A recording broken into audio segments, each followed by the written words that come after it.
Great about that is she can come in and help you solve your human resources problems. Thanks for joining us, Lori. Thank you. Good morning. Nancy Clausen is the HR director at SplashNet Express. She is a veteran human resources professional who actually works for a company. I met Nancy at, of all places, a job fair. So it was very appropriate that we are having her join us this morning. Thank you for joining us, Nancy.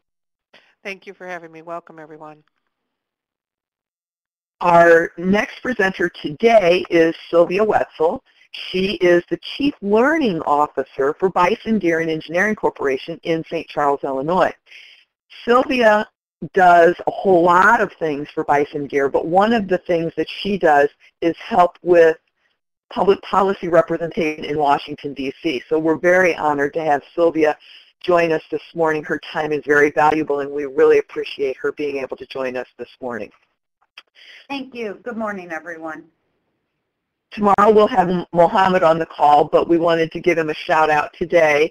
He is with the Business Employer Solutions Corporation with the Illinois WorkNet Center in Arlington Heights. So he helps guide small businesses and local businesses through some of the things that they need assistance with through the Illinois WorkNet Center. And all of you who are on the call who may not have actually physically visited an Illinois WorkNet Center, you might be able to find value by visiting one if you need some assistance with any of those items.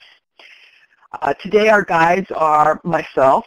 I'm with Time to Market, and I am a social media strategist helping area businesses, solopreneurs, and small businesses optimize their digital presence through their use of social media, LinkedIn, Facebook, Twitter, Google+, and all of the other 196 social media platforms that there are out there. And Natasha Telgar is our guru in residence with Illinois WorkNet. She has helped develop the Job Prep app along with the rest of the staff in Illinois WorkNet, and is also helping me today by tweeting and by helping me make sure that I see all the questions that are on the call. And I want to give a special shout out to Chelsea Jones for helping me through the setup process of all of this. So thank you to everybody who is participating on the call this morning. And welcome to everybody who is participating in the audience. So today, what we're going to do is we're going to talk about how the employer looks at a job fair. And what I would like to do is start with this first question. What I've done is I've compiled the answers that these four experts have given me. But what I want to do is I want to give each of them a chance to start out by actually discussing the information. So, Lori, I'm going to start with you. And when you go to a job fair, what are some of your goals that you actually look at? Well, first and foremost, the reason why we're there is to find candidates who are qualified for a position that we have open. So that's really the main goal. The other goal would be staying in touch and networking with some people who have some very good skills. If we ever do have an opening come up, it's nice to have those people there, not necessarily to apply, but a great network. But mainly it's to fill a position. Thanks, Lori. Sylvia or Nancy, would you like to chime in? This is Sylvia. I think that our perspective as an employer when we go to a job fair is similar to everyone else in looking for suitable candidates. However, our presence also is to make sure that we're providing detailed information to a workforce on the value of entering into a manufacturing job.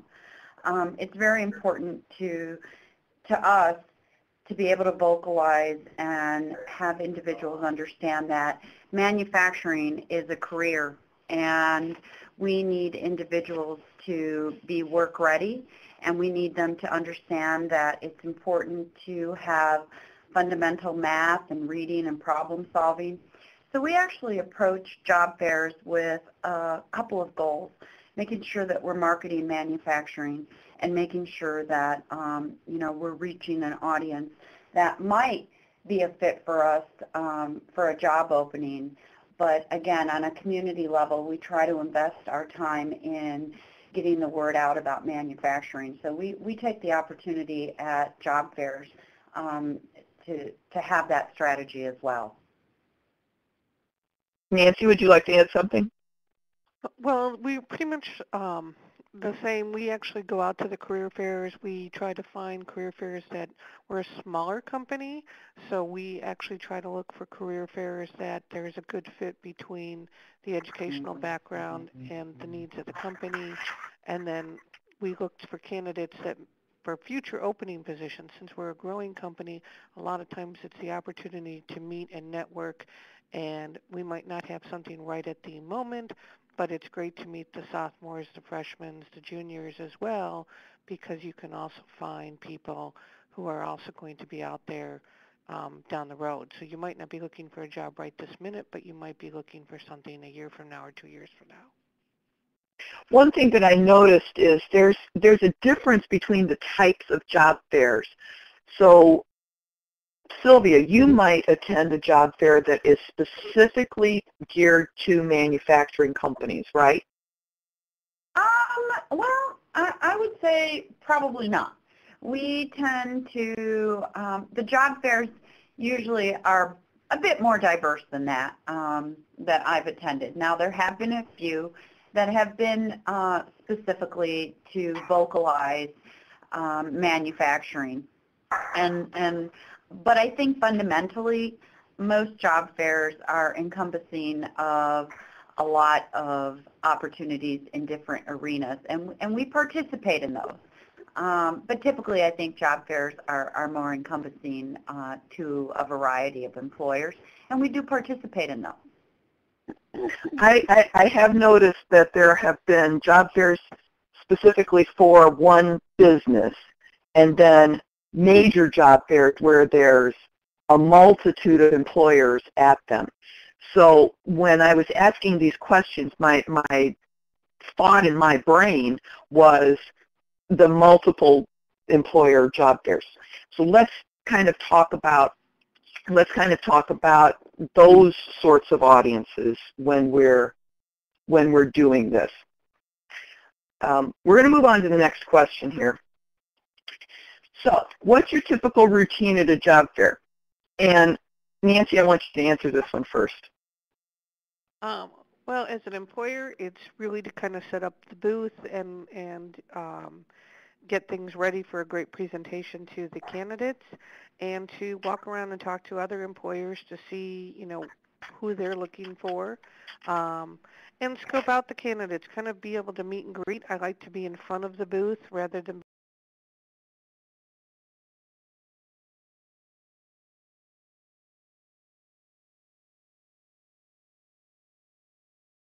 would either of you other ladies like to join in that discussion? Don't be shy. Well, I'm trying to think. I like the idea of, the warmer invitation. The other thing that the way we set ours up, mine's a little bit different because I don't work for just one company. I work for several different companies, so it depends on the position available. It depends on what client that I'm there for. But it is definitely how I separate them is to make sure that I have a job description there with me, so that if I do have a couple people at the same time, they can at least take a look at what I do have available.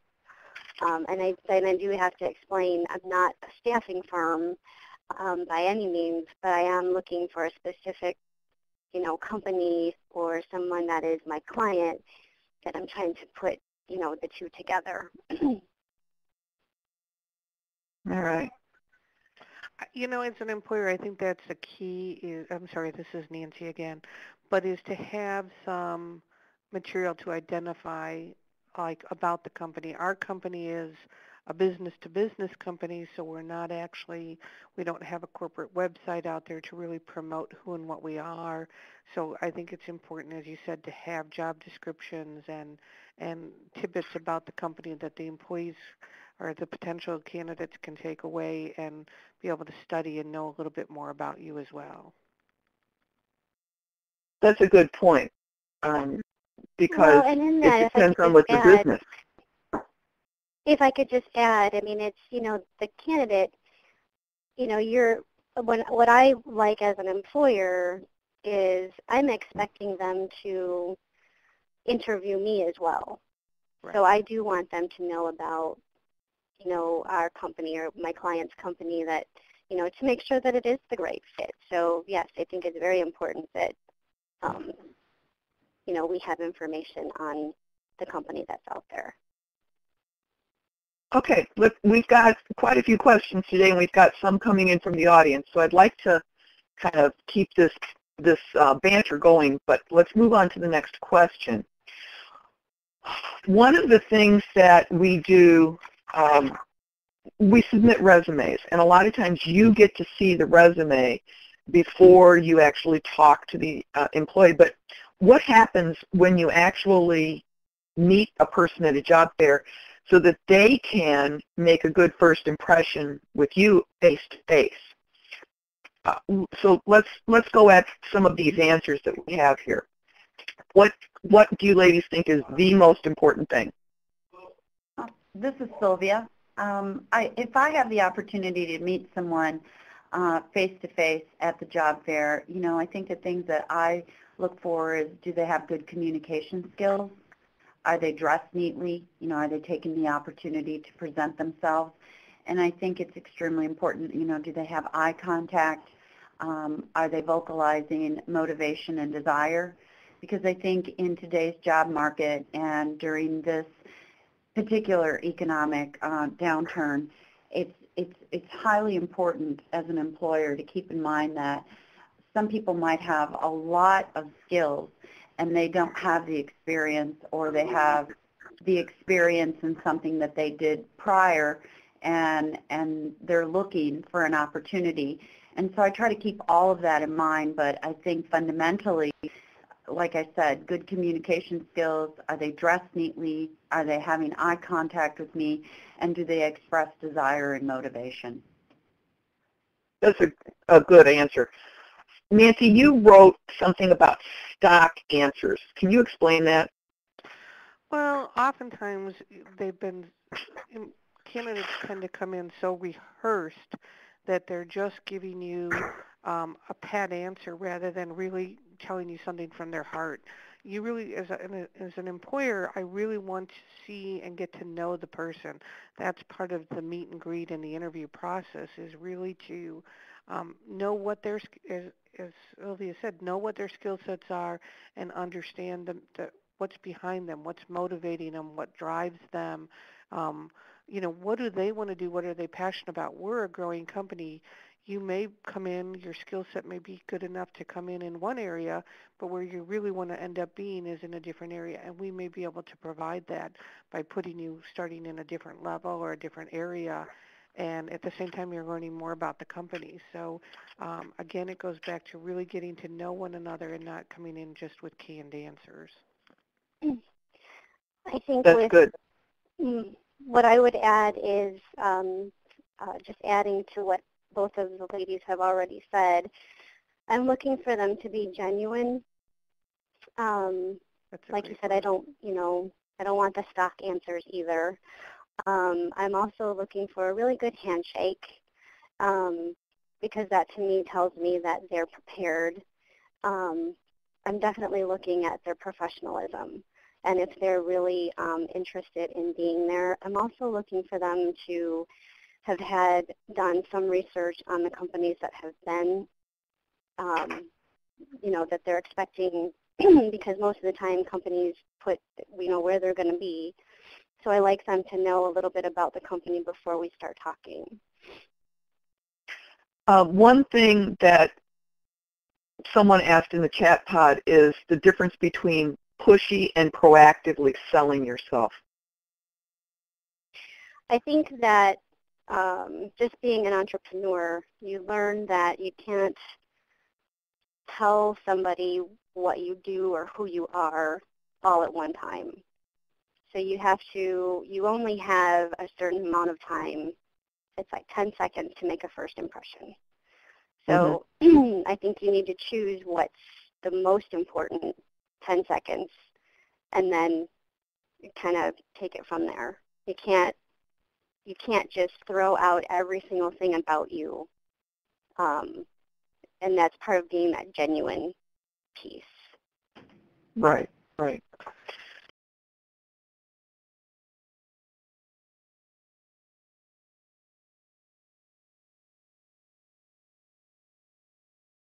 Job seekers need to possess.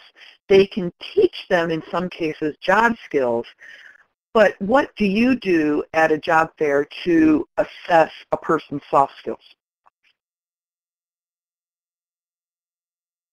This is Sylvia again, and I think I would say that it's the same answer that I gave to the face-to-face, is, how are they able to communicate? How are they doing the eye-to-eye contact? Fundamentally, it's the human nature of each of us in the way we interact with others, and I think job fairs is a really good opportunity to assess that quite quickly. And those that have really come and taken the job fair seriously are usually the ones that are dressed very neatly and are showing that handshake and that desire. And those are the soft skills. But the other thing is, they have to show up on time. They have to be able to pass the drug test. They have to, have those kinds of human behaviors fundamentally, and those soft skills, I think, I really believe that during this job market, I think people are really trying very hard to get the knowledge that we're providing on this webinar in order to get gainfully employed. And I think it's our responsibility to be very specific on what it is that can help them succeed. And the things that are going to help them succeed, again, is communicate well, dress neatly, have eye contact, show up on time, be willing to pass a drug test, and have a background check. Those are the kinds of things that I think are critical. And as far as the soft skills, you have to show up on time, you have to be a team player, you have to want to be part of the organization. Those are the things that are critically important, but I think it's our responsibility to constantly be able to share that like we are right now so that people can align themselves to what we feel is going to help them succeed. Thanks, Sylvia. Nancy, I want you, Nancy, I would like for you to give me an example of what one of those specific questions that you might ask.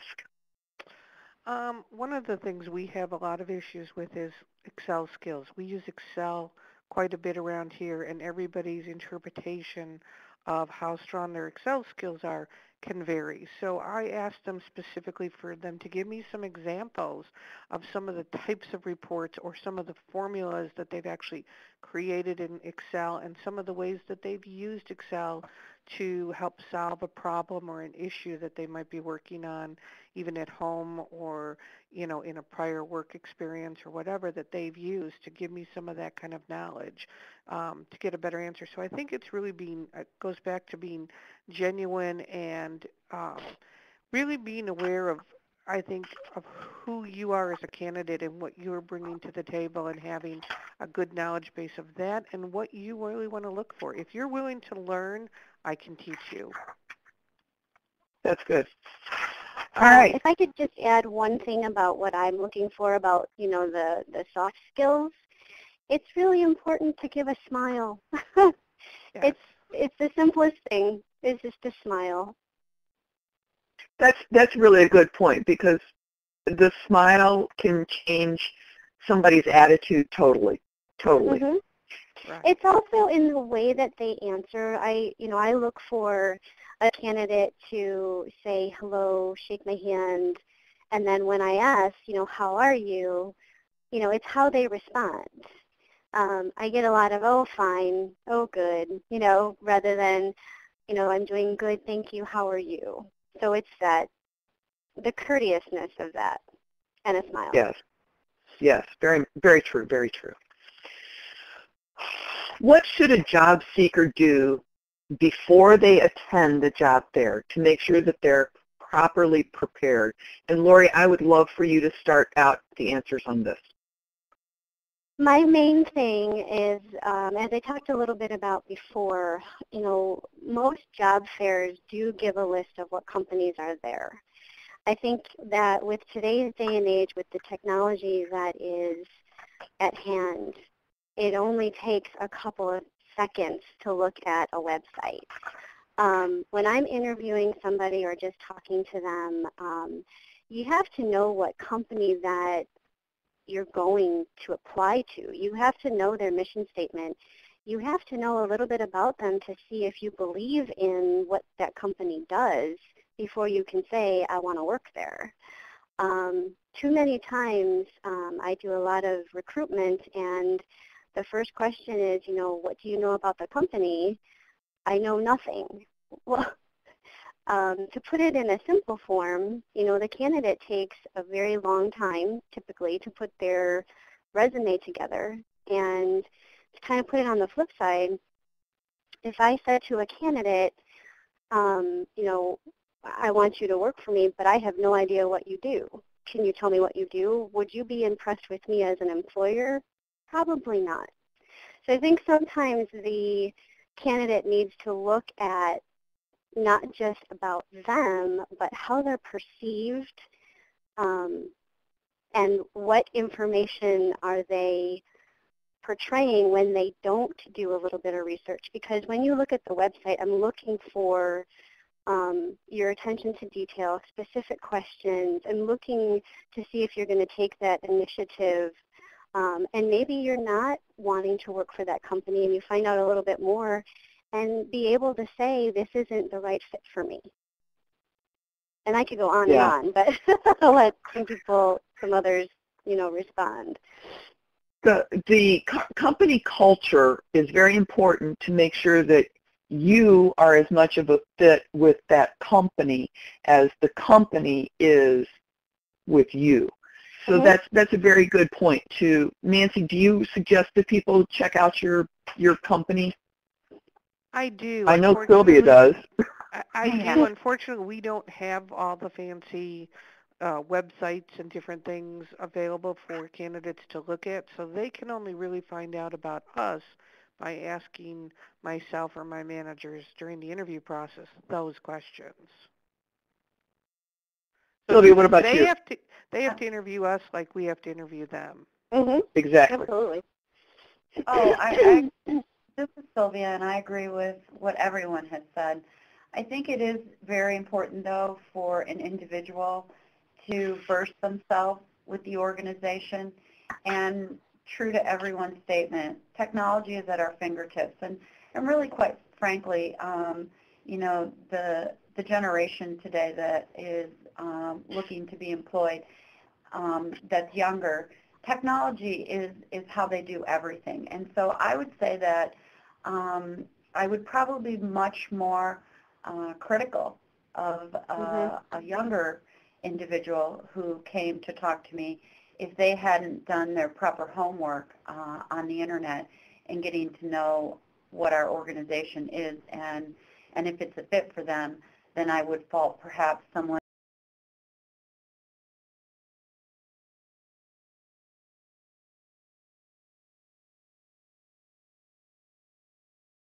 But I'll tell you, the young generation today, they're on the internet constantly getting their information, and I would use that as a bullet point to myself if they weren't prepared and knew a little bit about Bison Gear and engineering. Right, right.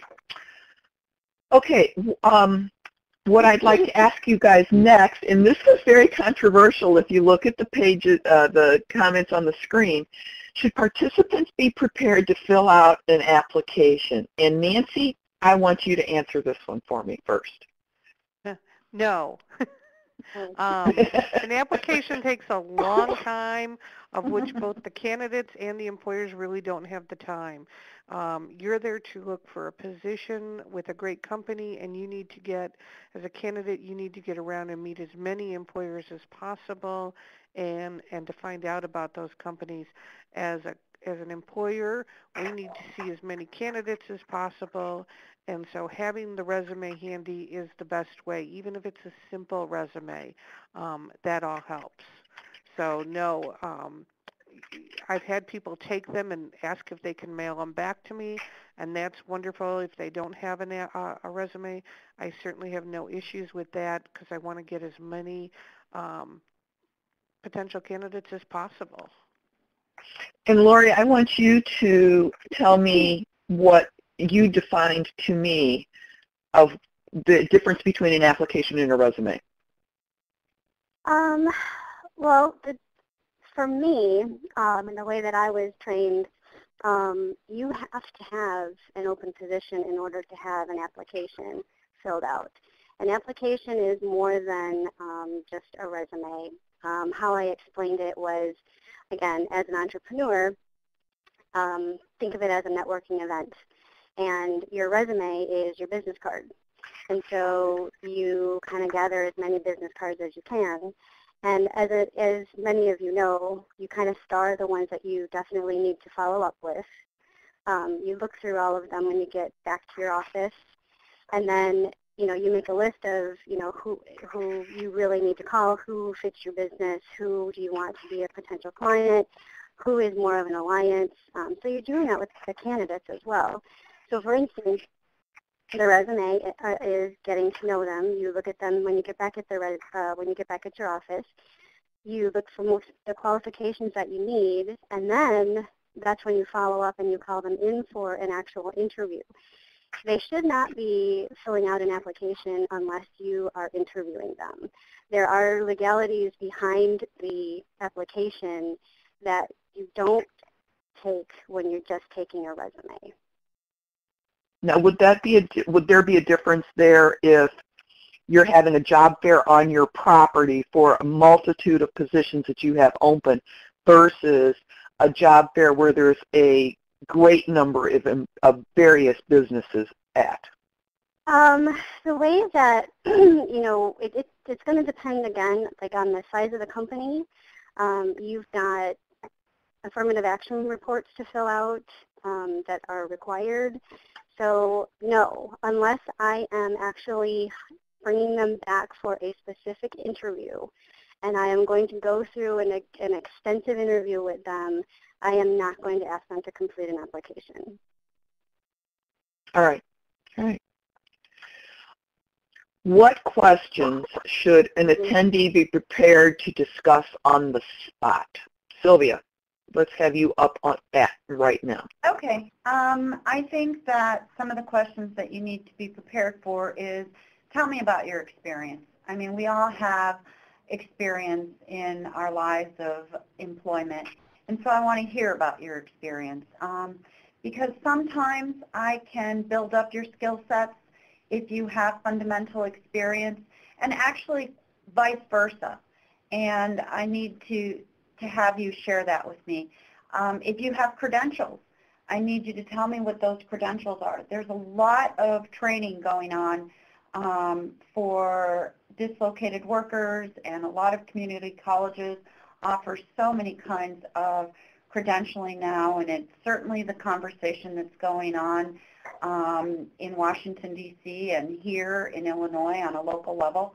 So, share with me what credentials you have acquisitioned, because that's very valuable. And I cannot stress how important it is for me that I want them to be able to discuss with me their desire for wanting to be employed and their desire for wanting to join our company, perhaps. So those are the kinds of things that I think are important for them to be able to do on the spot. It's not sensible at a job fair to impose all kinds of conversation because it's a busy time. But if you can share your experience and your credentials and your desire, I can get a good feel of perhaps what a fit would be, and then qualifying requirements for any job that we might have. So Sylvia, you actually have special or specific certifications that your employees need to have. Nancy, do your employees need certain specific qualifications? No, not Like, here. Where I've worked before, we've had to, yes. all right, so if those employees have those, they need to be able to present those Correct. at the job fair. Okay. Can I just add something else in reference Sure. to the credentials? So again, credentials are a desire, and I believe that credentials clarify competencies. And by credentials, I'm referring simply to, fundamentally the National Career Readiness Certificate that the state of Illinois actually does the 2 tests for high school graduates and are now implementing the 3rd test. So that National Career Readiness Certificate is fundamentally part of the stackable credentials, which is part of the national stackable credentials. But as an initiative in the state of Illinois, the National Career Readiness Certificate offers the problem solving, the reading, and the math. And for us in production, if you have that already in your back pocket, that gives us an ability to know your competencies and your ability to be ready for day one. Now on top of that, and again, it's not a requirement, but it is a desire, that you have the Manufacturing Skills Standards Certification, which again is accessible in the state of Illinois. You can go to community colleges and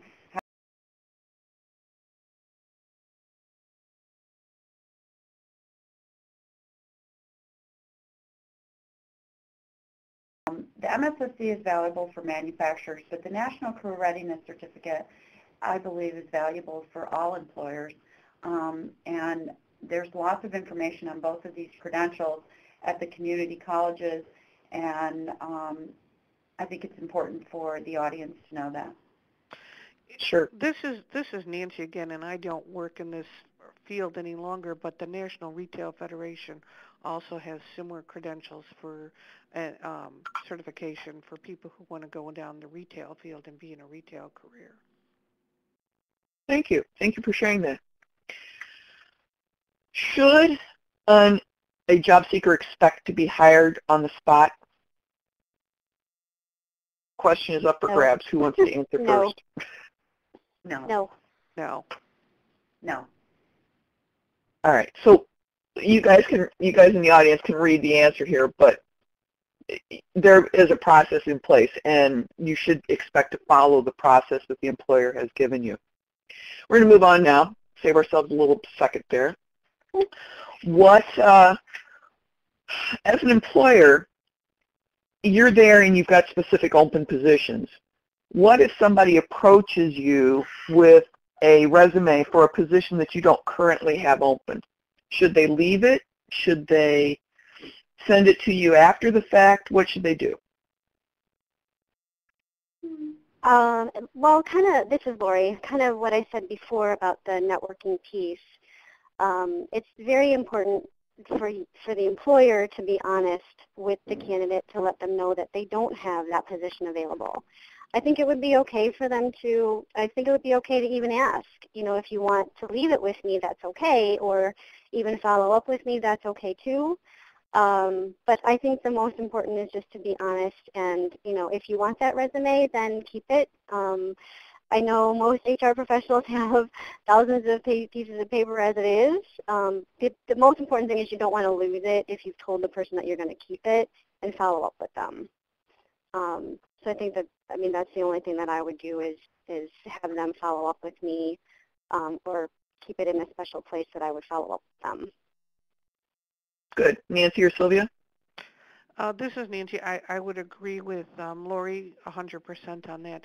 There are often times that people will come up to me, and sometimes they misinterpret what SplashNet Express is, and we don't even have that field open in our line of business. So you need to explain that, but I think being honest and upfront, and there are many times that I will keep the candidate's resume, or they will forward it to me after the career fair, and I've kept it on file and stayed in touch, and a year, 2 years down the road, I've actually gone back and hired that candidate. Mhm. That's good to know. Mhm. Part of the Illinois workNet system is helping dislocated workers transition from one career to a brand new career. And we often provide training through the Workforce Investment Act to help them gain that knowledge in a new career path. For example, a 20-year veteran widget welder just completed an X-ray tech training program. What's the best way for somebody that has a long work history?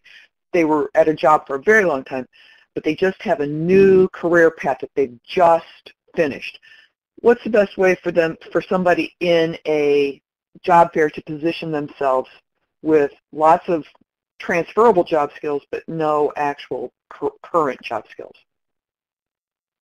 If nobody else wants to take it, I will. This is Lori. I think on this one, and Nancy and Sylvia, I'm not sure how you are with your resumes, but this one I would like a cover letter. Typically when I want a resume, I'm looking for a specific skill set, so I want to be able to pinpoint those right away. As somebody who's in transition, I would like kind of an understanding of what your skills are and how they can transfer into the position that I might have available. So a cover letter on this one to give detailed information like that is what I would look for. And this is Sylvia, and I agree with you. I think that a cover letter that provides more insight in order for me to better understand where this individual is looking to place him or herself, I think that helps. I think, again, you can often have experience and not the skills, or have gotten the skills and are looking to have the experience. And certainly I wouldn't want to shortchange Bison's opportunity to find good, productive, engaging employees because I'm only settling on one thought process. But I would need that cover letter to help guide me and better understand this particular individual. This is Nancy, and I think along with the cover letter, it's also important that when they're writing their resume, that they're writing it utilizing the skills that they had in their prior career and how they could transfer over and cross this over into the new career. So those, I think, are more the skill sets that they would want to focus on than necessarily just building a widget, but maybe some of the detailed analysis or analytical skills or math skills or something that went along into building the widget if they're now trying to go into a different type of career like accounting or something like that. Mm-hmm. And I think that also offers an opportunity, for when we have individuals out there that are helping people become gainfully employed, in how to move away from that traditional resume writing, but to be more specific often to when they're trying to realign themselves, so that those particular skills and the experience jumps out and places itself towards the job that they're trying to get aligned to.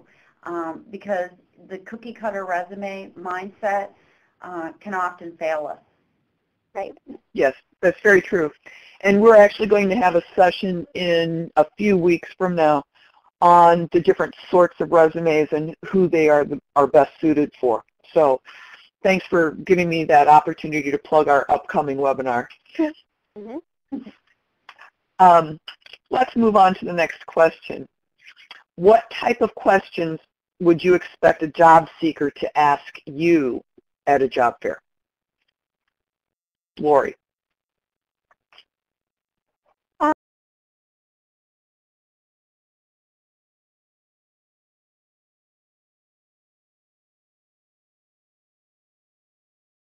Or, why do I stay? Kind of getting that personal about me, only because then they can make a decision if it's a company that they want to work for. asking more specific questions about the actual expectations of the position, things of that nature. This is Sylvia.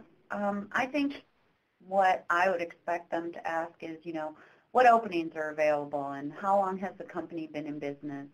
What sort of credentials do you recognize or do I need?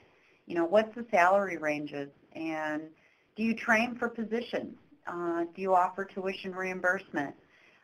What's your health coverage and benefits?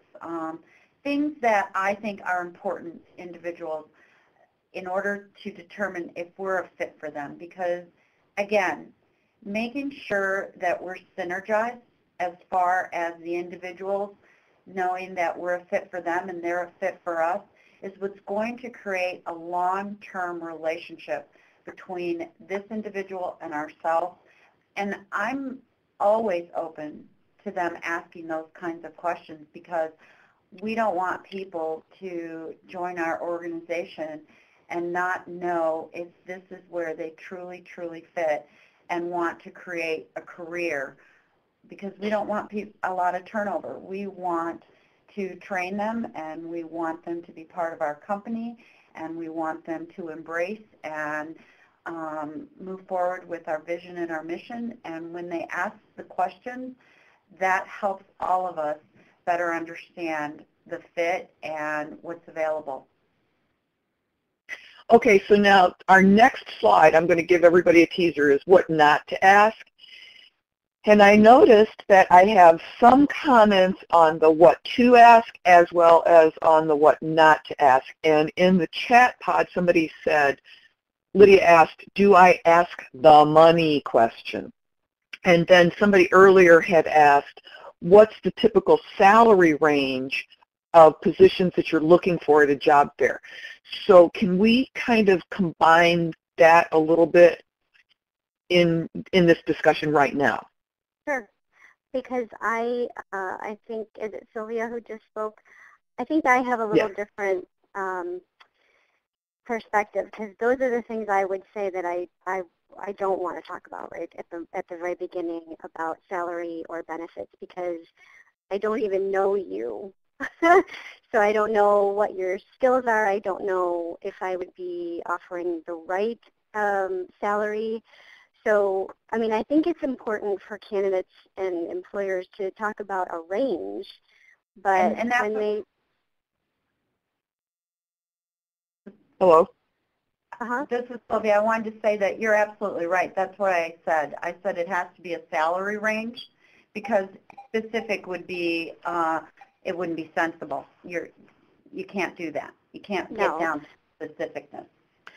This is Nancy, and I've worked in, like I said, the retail world where in different environments where there is a set salary of, $10, $12 an hour, because you're definitely at a different level than at a salary office or manufacturing thing. So I really think it depends on the position that the candidate's applying for. I think in some worlds it's very appropriate. I think it's a waste of time for candidates and the employers when it's in a certain role not to be upfront. I mean, in those kind of environments, we actually had the job description with the actual, this is what it's going to pay. It's not going to pay more than this. It's not going to pay less than this. So everybody was very upfront about where they stood and is this really what you want to do and where you want to go. Right, and I think I would agree with that. I would agree with that depending upon the position and the type of company that it is. For example, I know that there are, certain companies that do not do a range. This is what it is. But if you are a company that does have the ability to negotiate, then I think it's more important to do the range. Correct. So I think we're all on the same page on that, is what it sounds like. Yeah, I think so too.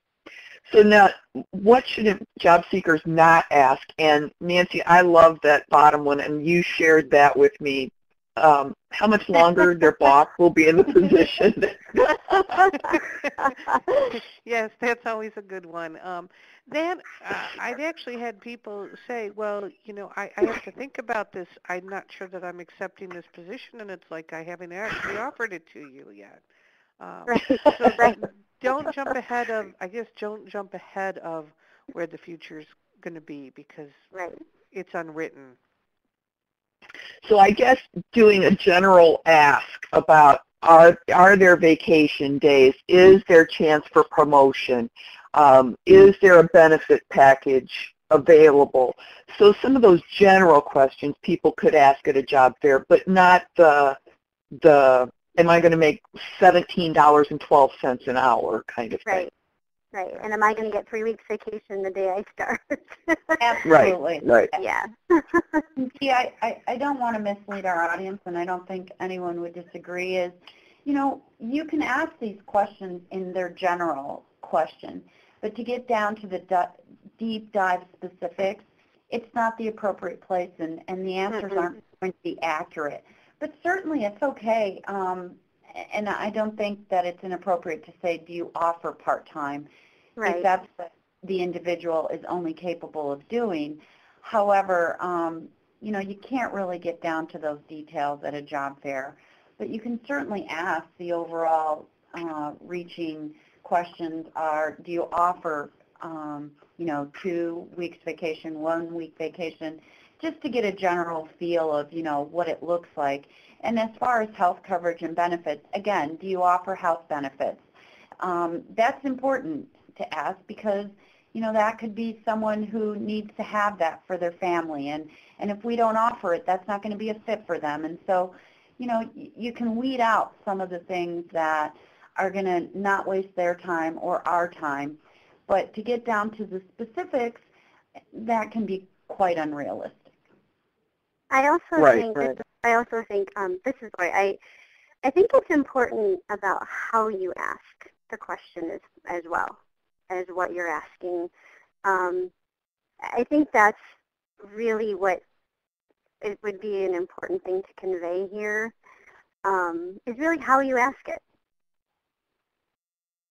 Because there's an appropriate way, that's important everywhere. Right, exactly. Because if you ask something that, you know, you're asking, you know, for instance, about the opportunity to work part-time, and the way you present it can make the difference. Right. You know, I've had people that say, well, I can only work part-time, rather than, do you offer part-time? And they get into the whole reason of why. Well, at that point, I don't, you know, it's not appropriate. It's more of how you ask it and the gentle approach and professionalism of it, of how you ask. Right. All right, moving on to the next slide. What are the next steps that you guys as an employer provide to job seekers at your booth?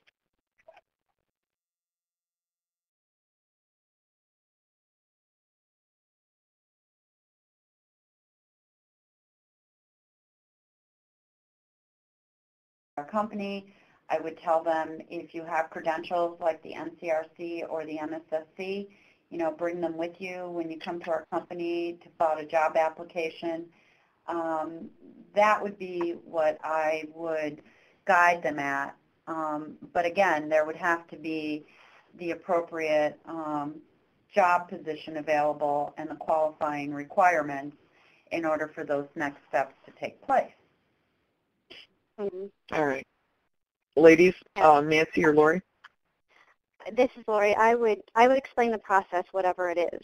So typically when I do any type of recruitment or job fair, it's kind of what I said earlier about, you know, you go back to your office, you go back through the resumes, and, you know, I'm the one that's going to be following up with who I think needs, you know, would be appropriate for an interview. But I would just explain whatever that process is. This is Nancy. I would agree with Lori. Being with a smaller company, we're going to be contacting them. We're going to be following up with them and letting them know one way or the other what the next step is going to be at the career fair, and then taking it from there. So Nancy, while you're talking, how about if you just address the who should follow up first and how? In our case, I prefer that we do the follow-up. I'm the only person in an HR department, so for me, when I've been out for a day or two doing career fairs, when I come back, I'm inundated with emails and voicemails, so the last thing I need is another 20 candidates or potential candidates calling me up and sending me emails asking when they can set up an interview. And that's usually what I let them know at a career fair, is that I will get in touch with them within a week, because that way I have other meetings and obligations that I have to kind of weave myself in and out of. But I do want to get back to them in a timely basis and let them know. All right, Sylvia or Nancy, would you like to also answer what's appropriate and who should follow up? Well, this is Sylvia, and we would follow up with possible candidates.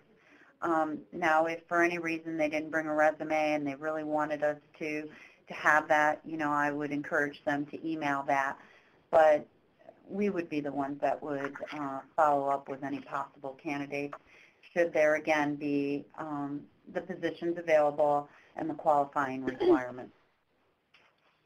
I think that I would like to add, this is Lori, I would like to add that for the audience especially, if an employer tells you what the process is and that they will follow up with you, give them that chance to really do what they say. Because in that critical moment, we are looking to see if you are paying attention to detail, if you are following direction.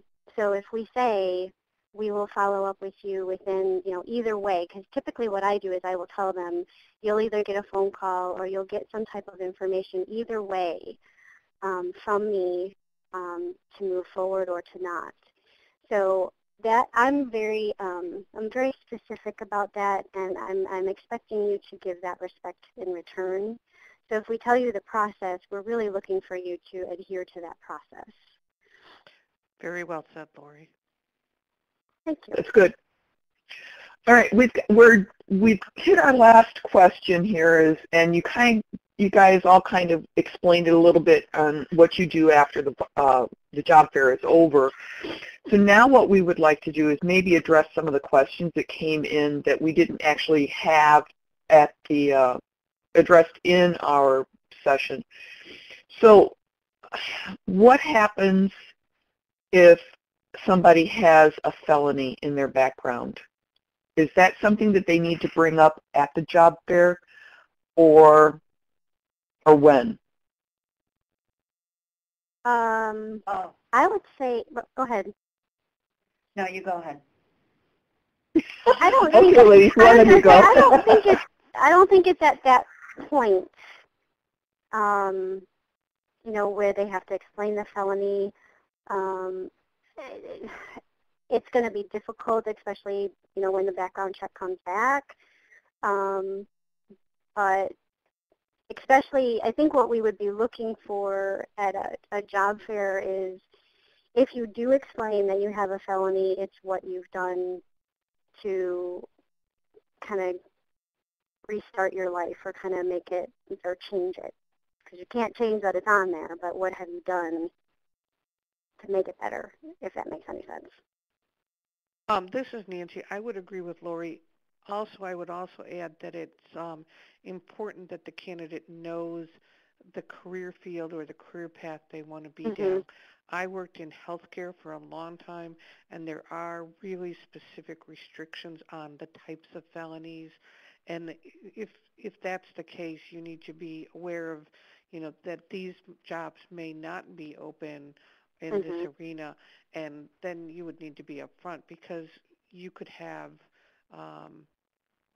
different, I was a contract company, and we did a lot of work in healthcare, and we did a lot of work in other environments. So what positions were open, I could funnel a candidate through that did have a background versus where they couldn't go.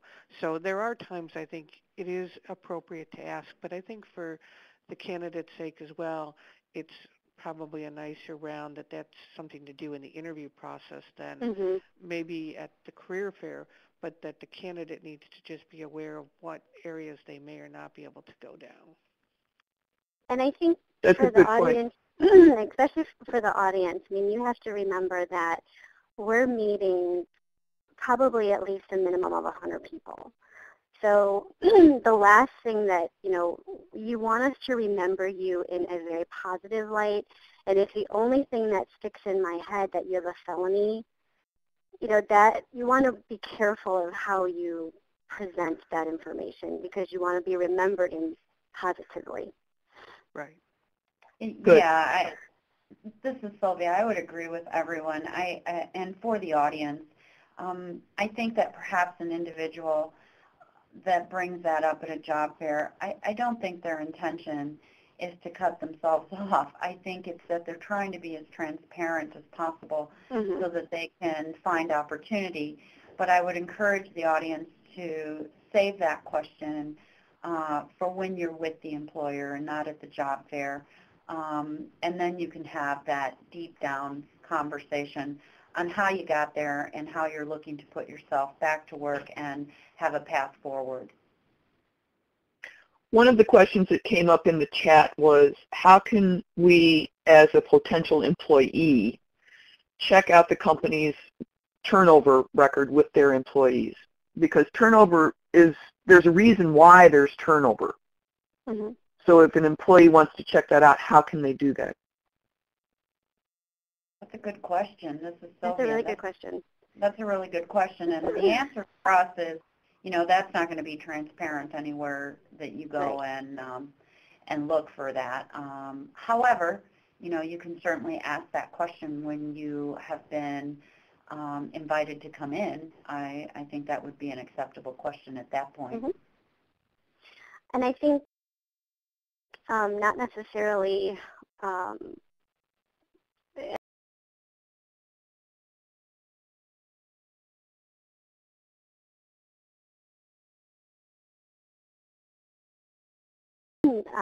find out why there is turnover, and you can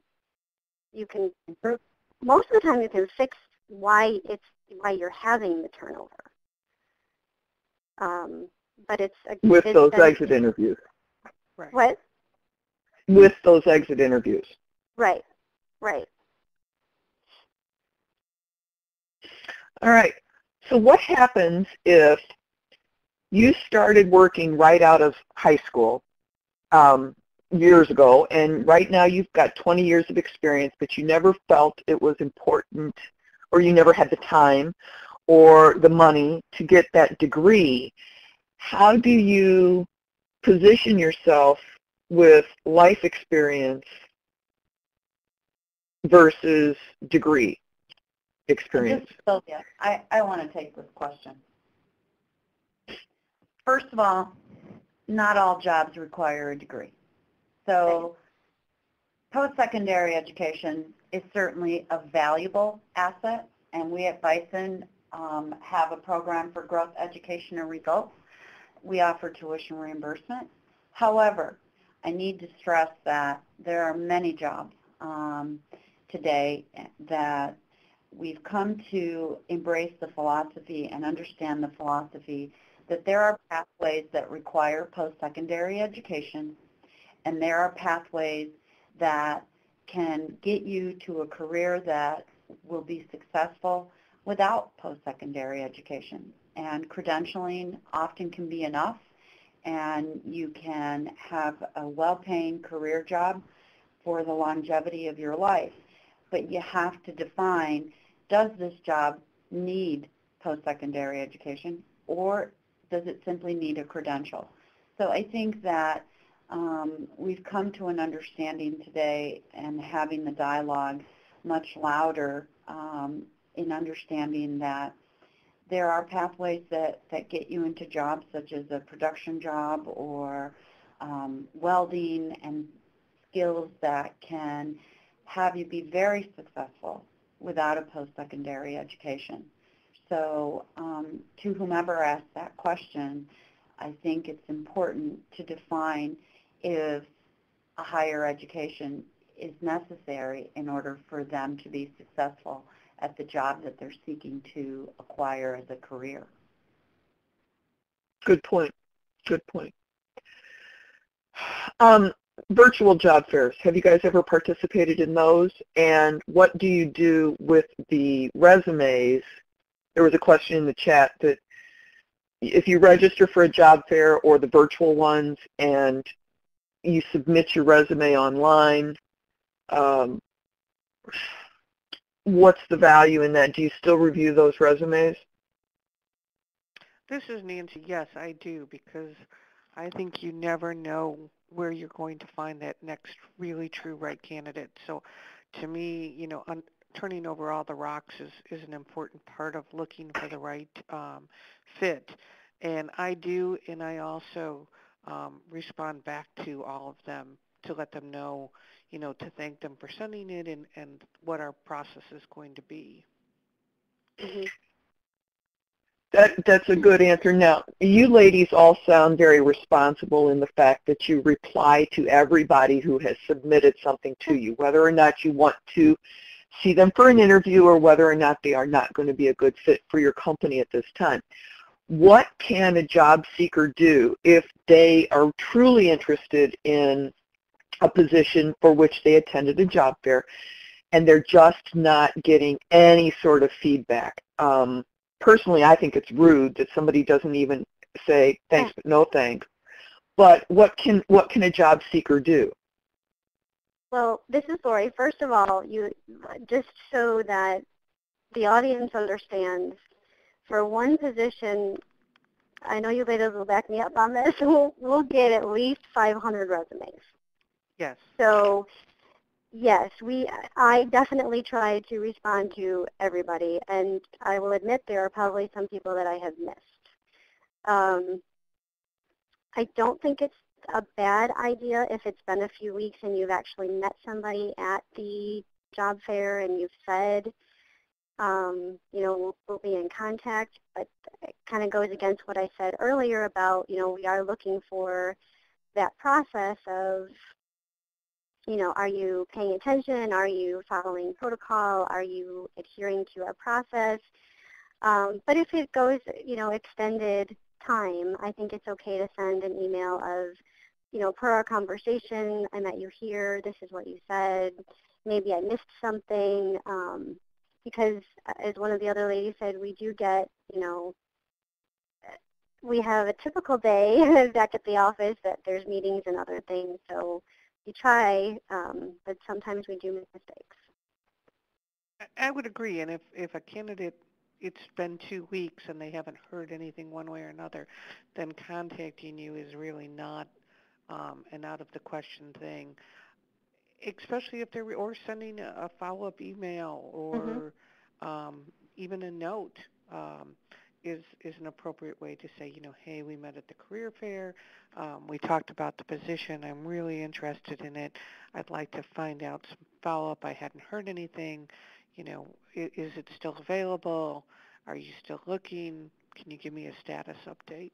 Right. I'm more than happy because, as Lori said, we're all human. We, every once in a while things do just unfortunately kind of get in the way once in a while.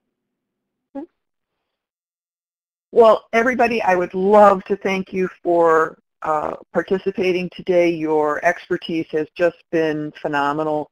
I'm sure our participants have really gained some information out of this, and it looks like the conversation was just going gangbusters in the chat pods. We will be back tomorrow at 1 p.m., and we will also have Mohammed Fahim joining us. So if you missed part of the presentation today, jump back in tomorrow. And just for your reference, we will be having our next webinar on LinkedIn on March 5th at 1 p.m. and March 6th at 10 a.m. So watch for us on social media.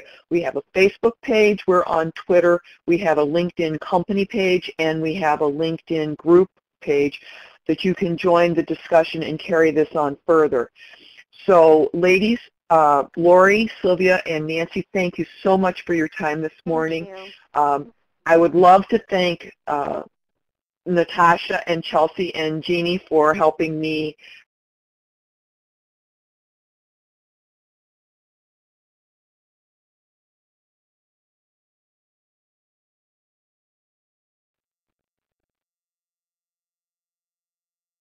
Natasha might be on mute. So watch for that information in our group presentation as well. Chelsea just posted the Twitter handle in the chat pod. So thank you very much, and we're signing off for now. Have a great day, and Thank you. see you soon. Thank Bye-bye. you, everyone. Have a Bye. good day. Bye. Bye-bye.